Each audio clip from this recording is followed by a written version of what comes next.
நம்ம உடல்ல இருக்கக்கூடிய பெரும்பாலும் மூட்டு வலிக்கு காரணம், அதற்கான தீர்வுகள் என்ன அப்படின்றத இந்த பதிவுல பார்க்கலாம்.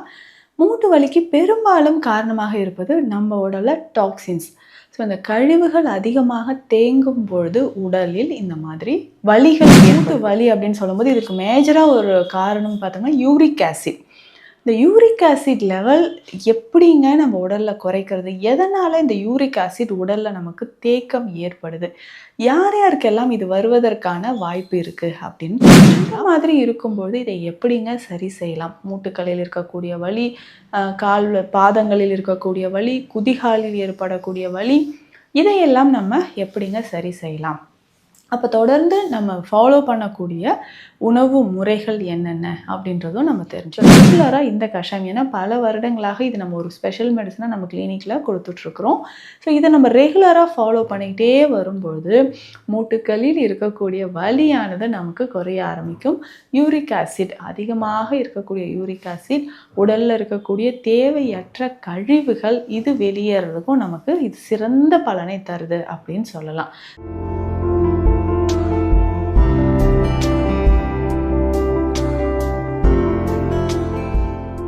வணக்கம், நான் doctor Nithya, Siddha physician.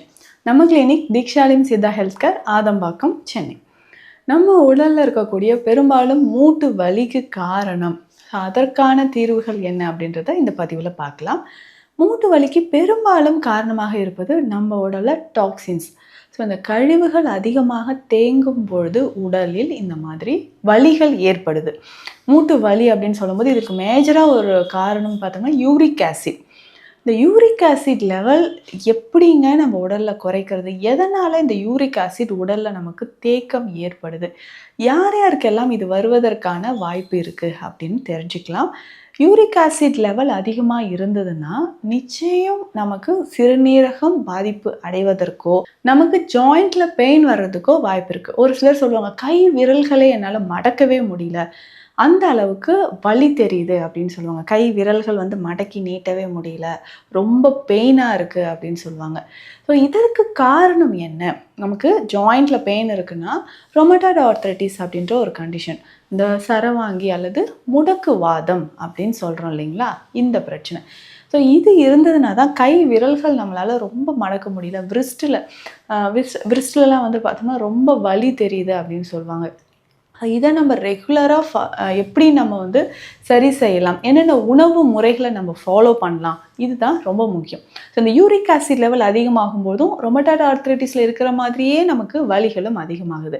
So நம்ம சாப்பிடக்கூடிய உணவில் இந்த ப்ரோட்டீன்ஸ்லாம் நல்லா டைஜஷன் ஆகிட்டு அதுலேருந்து வரக்கூடிய ஒரு வேஸ்ட் ப்ராடக்ட் பியூரின்ஸ் அப்படின்னு நம்ம சொல்கிறோம். ஸோ இது நமக்கு யூரிக் ஆசிடாக நமக்கு உடலில் ஒரு கழிவாக தான் வெளியேறணும். வெளியேறாமல் அங்கங்கே ஜாயின்ஸில் நமக்கு தேங்க ஆரம்பிச்சிடும். மெயினாக இது கவுட் ஆர்த்ரைட்டிஸ் அப்படின்னு நம்ம சொல்லுவாங்க. ஆர்த்ரைட்டிஸில் இதுவும் ஒரு வகை. அப்போ மூட்டுக்களில் ஏற்படக்கூடிய வலியை சரி செய்கிறதுக்கு என்ன செய்யலாம்? கவுட் ஆர்த்ரைட்டிஸ் இருக்குன்னா முக்கியமாக காலில் கட்டை விரல் இருக்குது இல்லைங்களா, இங்கே தான் அதிகமான வலி தெரியும். ஸோ அந்த போன்ஸ், அந்த ஜாயின்ஸில் யூரிக் ஆசிட் அப்படியே கிறிஸ்டல்ஸ் மாதிரி நமக்கு படிய ஆரம்பிச்சிடும். ஸோ அப்போது நமக்கு ரெஸ்ட்ரிக்ஷன் மூமெண்ட் ரொம்ப ரெஸ்ட்ரிக்ட் ஆகிடும். காலில் மடக்கவே முடியல, விரல்களை அசைக்கவே முடியல, அந்த மாதிரி வலி நமக்கு தெரியும். இதிலிருந்து நம்ம மீள்வது எப்படி? கொஞ்ச நாள் இந்த யூரிக் ஆசிட் லெவல் அதிகமாகிடுச்சுன்னா ஜாயிண்ட் பெயினும் நமக்கு வர ஆரம்பிச்சிடும். மூட்டுக்களில் அதிகமான வலி நமக்கு வர ஆரம்பிச்சிடும். ஸோ இந்த மாதிரி இருக்கும்போது இதை எப்படிங்க சரி செய்யலாம்? மூட்டுக்களில் இருக்கக்கூடிய வலி, கால் பாதங்களில் இருக்கக்கூடிய வலி, குதிகாலில் ஏற்படக்கூடிய வலி, இதையெல்லாம் நம்ம எப்படிங்க சரி செய்யலாம்? அப்போ தொடர்ந்து நம்ம ஃபாலோ பண்ணக்கூடிய உணவு முறைகள் என்னென்ன அப்படின்றதும் நம்ம தெரிஞ்சுக்கலாம். ஸோ பொதுவாக நம்ம உடல் பார்த்தோம்னா மெட்டபாலிசம், உணவு சாப்பிட்றோம், செரிமானம் நடக்குது, கழிவுப் பொருட்கள் வெளியேறுது. ஸோ இப்படி உடல் ரெகுலராக இதை நடத்தும் பொழுது தான் ஆரோக்கியமாக இருக்குது. கழிவுகள் உடலில் தேங்க ஆரம்பிச்சதுன்னா பிரச்சனைகள் தான். ஸோ அந்த மாதிரி தான் இந்த யூரிக் ஆசிட் உடலில் தேங்க ஆரம்பிச்சிடும். அப்போ கழிவுகளை வெளியேற்றுறதுக்கு, டீடாக்ஸ் பண்ணுறதுக்கான மூலிகைகள், மருந்து முறைகள் என்ன அப்படின்றத பார்க்கலாம். ஒருவேளை யூரிக் ஆசிட் லெவல் அதிகமாக இருந்ததுன்னா நம்ம கிட்னியோட ஃபங்க்ஷன் நார்மலாக இருக்கான்னு செக் பண்ணிக்கணும். யூரியா, கிரியேட்டினின் மற்றும் சோடியம், பொட்டாசியம் இதோட லெவல் நம்ம பார்க்கணும். மேற்படி என்ன பண்ணணும்னா, நம்ம யூரின்ல புரோட்டீன் லீக்கேஜ் இருக்கா, புரோட்டீன் யூரியா கண்டிஷன் இருக்கா அப்படின்னு செக் பண்ணிக்கணும். ஸோ இது எல்லாமே நம்ம செக் பண்ணிவிட்டு அதற்கேற்ற மாதிரியான உணவு முறைகள் எடுக்கணும். காலையில் நம்ம எடுக்கக்கூடிய பிரேக்ஃபாஸ்ட் ரொம்ப ரொம்ப இம்பார்ட்டண்ட்.